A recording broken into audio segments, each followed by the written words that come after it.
নদিয়া জেলা। এবারে তোমরা মনে করে দেখো, যে গুরুদেব যার নাম প্রচার করলো, গৌরহরি নিয়ে আসা হরি নাম, সেই গুরুদেবের প্রচার মানে গৌরহরি নিয়ে আসা নাম গুরুদেব প্রচার করলো, শিষ্য তৈরি করলো, তার জন্মস্থানে আমি জন্মগ্রহণ করেছি, আমাকে বলে ভাগ্যবান। এবারে নিজেরা একবার ভেবে দেখো, তাহলে যে কলিযুগের ভগবান নাম নিয়ে আসলো, যে জেলাতে তার জন্ম, সেই জেলাতে তোমরা জন্ম নিয়েছ। তাহলে এবারে ভাবো তোমরা কত বড় ভাগ্যবান, কত বড় তোমরা ভাগ্যবান।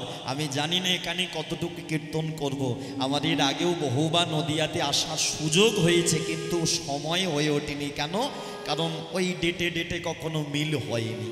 সেই কৃপা আজকে, সেই সুযোগ আজকে অভিজিৎদা আমাকে বাড়িতে করে দিয়েছে। আমার সত্যি কথা, আজকে আমি 3 ঘন্টা কীর্তনে আমি কি গাইবো কি বলবো আমি জানি না।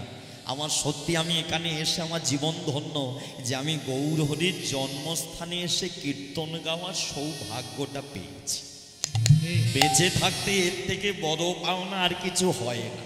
কেন জানো তো? এই কলিযুগে নদিয়া নবদ্বীপের মাটি যে কত ধন্য মাটি, কত যে দামি মাটি এই নদিয়া নবদ্বীপ মায়াপুরের মাটি, আমরা জানি না। জানলো কারা বলো তো? বিদেশের মানুষগুলো। তোমরা জানবে এখনো পর্যন্ত মায়াপুর ইস্কনে এত বড় মন্দির, পৃথিবীর সব থেকে বড় মন্দির তৈরি হচ্ছে ইস্কন মন্দির পৃথিবীর মধ্যে। তাহলে চিন্তা করো, সেই মন্দিরের যিনি প্রথম ইস্কনের, এখন তোমরা জানো তার হাত পা পড়ে গেছে, হুইল চেয়ারে করে ওনাকে চারিদিকে ঘোরানো হয়, যিনি হেড অফ দ্য ডিপার্টমেন্ট জয় পতাকা স্বামী মহারাজ। যদি কেউ ওনার জীবনী পড়ে, একটুখানি বই না পড়তে পারো অনলাইনে সার্চ করবে, এখন তো মোবাইলের যুগ। উনি যখন আমাদের এই ভারতবর্ষে এসেছিলেন, উনি আমেরিকায় বাড়ি, উনি আমেরিকা থেকে প্লেনে করে ফ্লাইটে করে কলকাতা বিমানবন্দরে নামলেন, ওখান থেকে 4 চাকা করে আসলেন কোথায়? এই নবদ্বীপে নদিয়ার মাটিতে।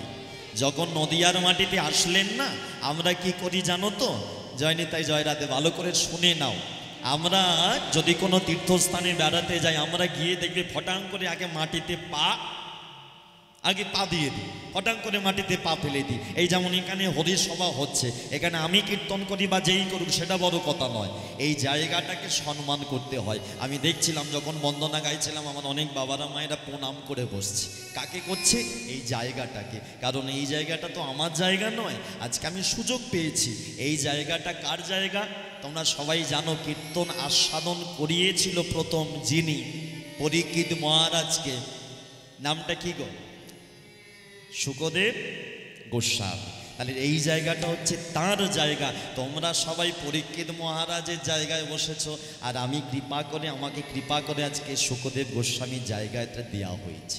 এই জায়গাটাকে প্রণাম করে বসতে হয়। যেখানেই কীর্তন হয় প্রণাম করে বসতে হয়, প্রণাম করে উঠতে হয়, এটা নিয়ম। কিন্তু যুগের সাথে সাথে আমরা মডার্ন হতে হতে সব ভুলে যাচ্ছি, সব ভুলে যাচ্ছি।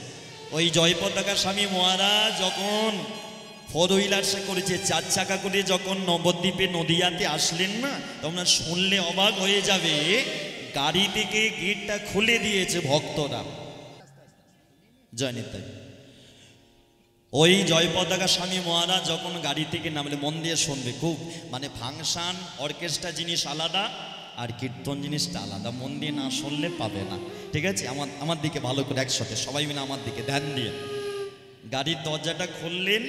ভক্তরা ওনার সামনে দাঁড়িয়ে আছে, গাড়ির সামনে, যেই বুঝি গুরু মহারাজ নামবে, ও মায়েরা সবাই গাড়ির দিকে তাকিয়ে আছে। উনি যখন নামছেন সবাই দেখছে ওনার চরণটা মাটিতে পড়েনি, দেখছে উনি গাড়ির গেটটা খুলে আগে হাত দুটো মাটিতে, মানে বাচ্চারা যেভাবে হামাগুড়ি দেয় না, ঠিক তদ্রূপ সেই হামাগুড়ি দেবার মতো হাত দুটো মাটিতে প্রথমে রেখেছেন।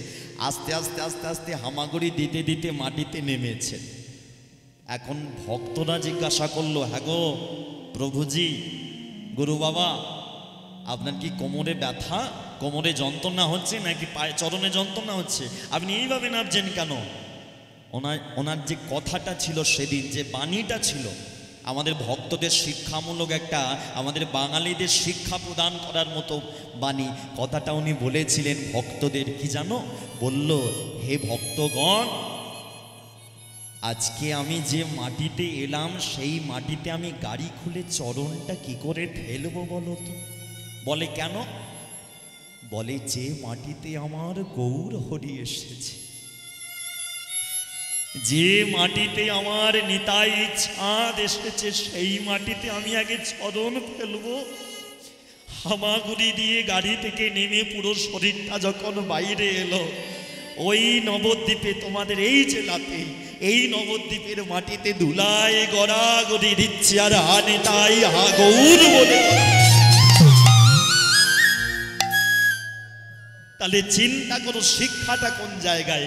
ওরা হরে কৃষ্ণ বলতে পারে না, বলে হরে কৃষ্ণা।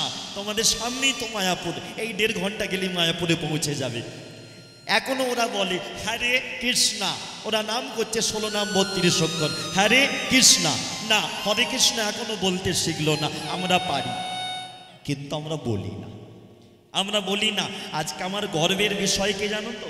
সত্যি কথা, আজকে আমি যখন কীর্তন করতে বেরোচ্ছি, আমার মানে বাড়ির পাশে অনেক আমাকে জিজ্ঞাসা করে আজকে কোথায় কীর্তনে যাবি, আজকে কোথায় গান আছে। আমি তাদের আজকে গর্ব করে একটা কথা বলেছি। আমি দাদা অভিজিৎ আছে বলে বলছি না, আমি খুব গর্ব করে বলছি কথাটা।